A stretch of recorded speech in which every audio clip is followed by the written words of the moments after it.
Hi there everyone, it's Mr. Baker with another physics video. Today we're going to be looking at the current and voltage characteristics of different components.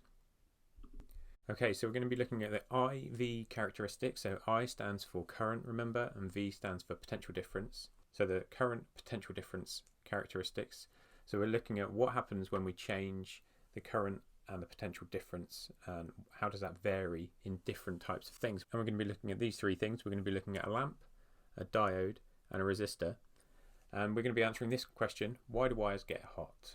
Okay, so the resistance describes the potential difference required to drive a current through a component.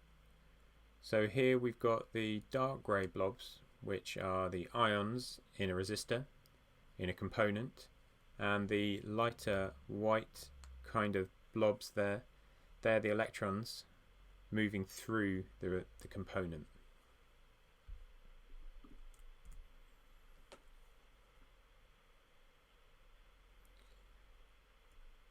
And as they move, electrons collide with ions in the conductor. The store of electrostatic energy is transferred to thermal stores. The store of electrostatic energy is transferred to the thermal store of the conductor.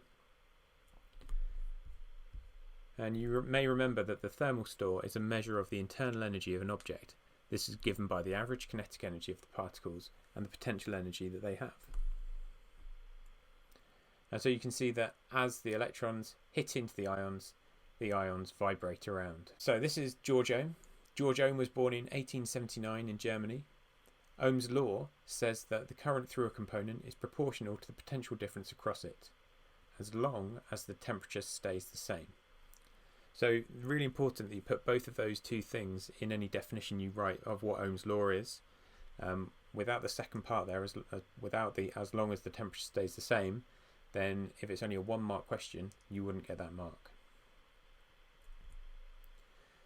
So what does that mean then? So Ohm's law says that the current is directly proportional to the voltage when the temperature of the conductor is constant, because we know that the resistance is constant, and the resistance is given in this instance by looking at the gradient of the graph. So because the gradient doesn't change, I can take the voltage and the current anywhere on that line. Because the ratio is staying the same, because the gradient is staying the same, then I know that the resistance is going to be the same anywhere on that graph. If the current goes through in one direction, so if we have the current going through positively, that's looking at the top end of this graph, then the voltage is positive and it increases proportionally. And if the current is reversed, then the pattern stays the same. Is the resistance the same in all wires? Well, if we plot a current voltage graph for nichrome and copper wires on the same graph, you can see the straight lines with different gradients. At the same voltage, a copper wire allows a larger current than a nichrome wire of the same size. This means that the copper wire has a lower resistance than the nichrome wire. And what does the gradient, you think, here tell you about the resistance? Well, that's what we just said. So the steeper the gradient of a current voltage graph, the lower the resistance of the wire. So I'm going to show you 3 different graphs for 3 different components. So this is IV graph, so I on the y-axis, V on the x-axis, and we're going to see what they describe. So this is the one we've just looked at, so we know that this is for a resistor or for a wire. And here we know that the current is directly proportional to the potential difference. The resistance doesn't change, and so we can say that this is an ohmic conductor. Our second graph here is slightly different.